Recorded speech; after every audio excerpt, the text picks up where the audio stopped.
Selanjutnya, mari kita bahas lebih jelasnya tentang alat optik, yaitu yang pertama, mata dan kacamata. Pada mata ada istilah titik dekat dan titik jauh. Apa itu titik dekat? Titik dekat atau disebut dengan punctum proximum adalah jarak yang paling dekat yang dapat dilihat dengan jelas oleh mata dengan berakomodasi maksimum. Untuk mata normal, maka titik dekatnya atau nilai PP-nya adalah 25 cm. Sedangkan titik jauh mata, yaitu disebut dengan punctum remotum, adalah jarak yang paling jauh yang dapat dilihat dengan jelas oleh mata tanpa berakomodasi. Untuk mata normal mempunyai nilai titik jauh atau PR adalah tak terhingga. Selanjutnya, apa itu daya akomodasi mata? Daya akomodasi mata adalah kemampuan mata untuk merubah kecembungannya sesuai dengan objek yang dilihatnya, atau kemampuan mata untuk mencembung dan memipih. Saat melihat benda dekat atau membaca, maka lensa mata akan menebal atau mencembung, dan saat mata melihat benda yang jauh, lensa mata akan menipis atau memipih. Daya akomodasi juga didefinisikan sebagai selisih kuat lensa pada titik terdekat dengan titik jauhnya, sehingga bisa dirumuskan dengan besarnya daya akomodasi, yaitu sama dengan PP dikurangi PR. Selanjutnya adalah kuat lensa. Kuat lensa disimbolkan dengan P, yang dirumuskan dengan 1/F, di mana F ini adalah fokus, satuannya meter. Jadi kalau kita menggunakan rumus P sama dengan 1/F, maka satuan F harus dikonversi ke meter. Atau bisa juga menggunakan rumus P sama dengan 100/F, di mana F satuannya dalam sentimeter. Kemudian untuk P sendiri tadi adalah kuat lensa, satuannya adalah dioptri, sedangkan F adalah fokus, satuannya adalah meter atau sentimeter. Untuk rumusan kacamata, pada mata rabun dekat atau hipermetropi, maka bisa menggunakan rumus P sama dengan 4 dikurangi 1/PP. Ini adalah kekuatan lensa kacamata yang digunakan pada penderita rabun dekat atau hipermetropi. Sedangkan untuk rumus kacamata untuk mata rabun jauh atau miopi, P sama dengan negatif 1/PR. Di mana untuk PP ini tadi adalah punctum proximum dan PR adalah punctum remotum. PP adalah jarak titik dekat, jarak terdekat, ya, untuk PR adalah jarak terjauh yang bisa dilihat oleh mata. Dua rumus ini perlu diperhatikan untuk mempermudah dalam mengerjakan soal latihan. PP dan PR satuannya adalah meter. Jadi kalau menggunakan rumus yang atas ini dengan rumus yang bawah ini pada kacamata, maka satuannya PP dan PR harus diubah ke satuan meter. Contoh soal. Seorang pelaut bermata hipermetropi hanya mampu melihat dekat pada jarak 50 cm. Berapa ukuran kacamata yang diperlukan agar dapat membaca seperti orang normal? Di sini ada kata kuncinya, yaitu mampu melihat dekat pada jarak 50 cm, hipermetropi. Berarti yang diketahui adalah PP. Jarak terdekat berarti PP-nya adalah 50 cm.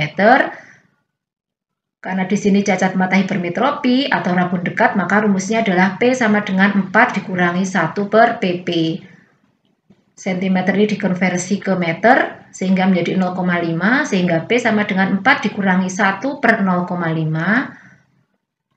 P sama dengan 4 dikurangi 2. 1 bagi 0,5 adalah 2, sehingga hasilnya adalah 2 dioptri.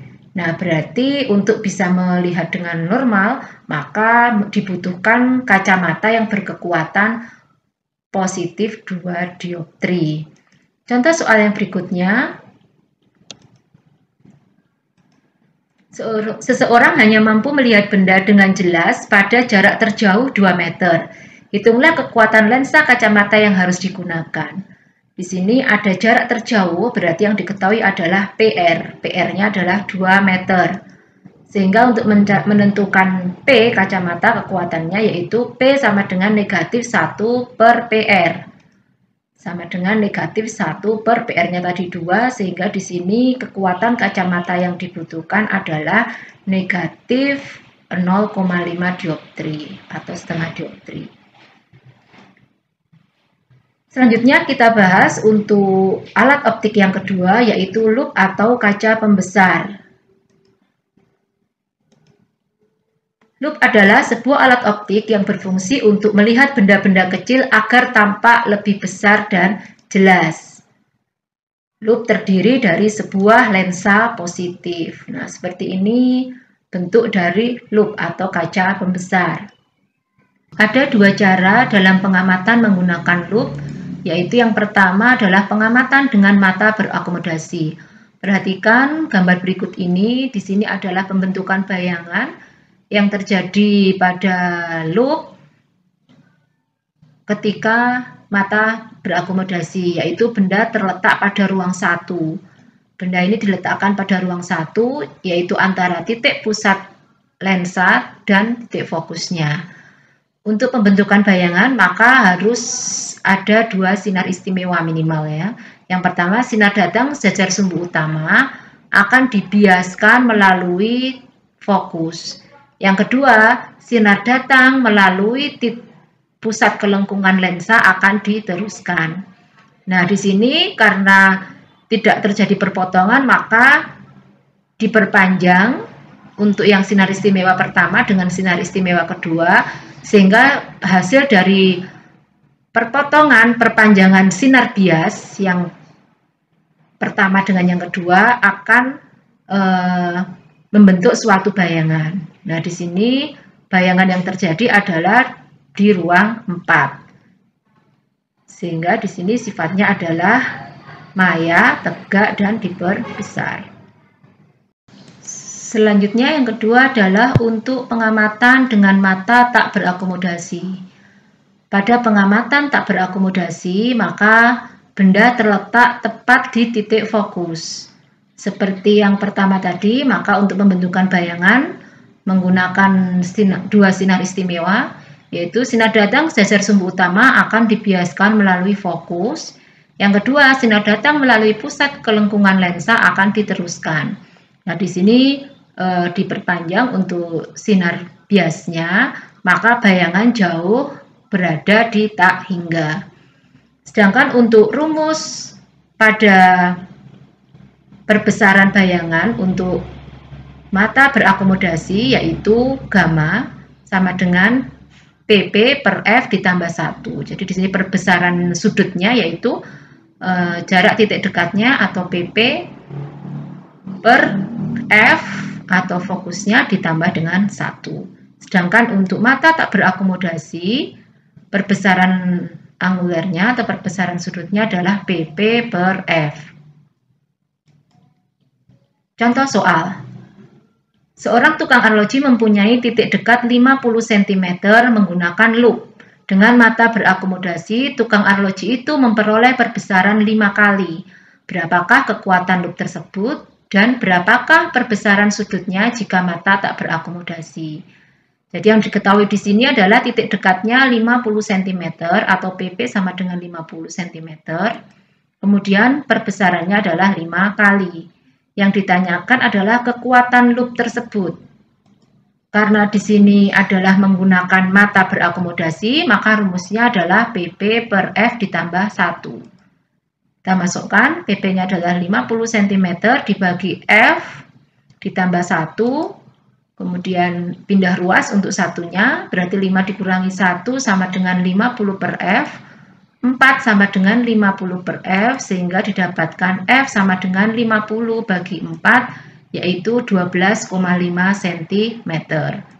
Nah, kemudian untuk mencari kekuatan loop P, karena di sini kita pakai satuan cm, maka P-nya sama dengan 100 per F, yaitu 100 dibagi 12,5, besarnya kekuatan lens loop tersebut yaitu 8 dioptri. Kemudian yang B, berapakah perbesaran sudut jika mata tak berakomodasi? Jika pengamatan tak berakomodasi, maka rumusnya adalah PP per F, di mana untuk PP-nya adalah 50 dan F-nya adalah 12,5, maka perbesarannya adalah 4 kali. Demikian untuk pembelajaran kita hari ini tentang kacamata dan loop. Sampai jumpa kembali pada video berikutnya, yaitu tentang mikroskop. Saya akhiri. Assalamualaikum warahmatullahi wabarakatuh.